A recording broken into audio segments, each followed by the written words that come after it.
The time that our fathers were killed, the then government, which was headed by my aunt, Benazir, had empowered the police forces in Pakistan the police forces in Karachi to clean up the city. And so they enacted Operation Cleanup. And Operation Cleanup is responsible for the murder of some 3,000 men in the year-and-a-half period that it was in effect. The 3,000 men are just the ones whose names we know.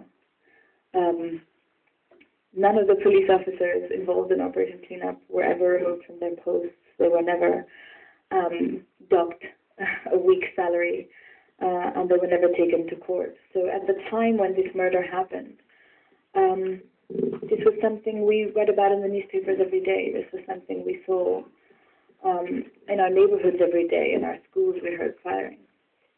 And you should not be surprised to know either that these policemen and the politicians who enacted Operation Cleanup are still there.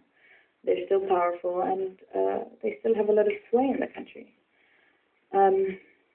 But part of why this book is so important for me was to record this, because there is the Pakistan you see in the media, I think, abroad here in Britain, and then there is the Pakistan that we live with, and they're two very different countries. The face that our presidents and prime ministers show the world is a very different face than the one they wear at home. And I wouldn't say that's unique to Pakistan. I'm sure that's true of most presidents and prime ministers. And maybe now, if Nick thinks it's okay, we could do some questions and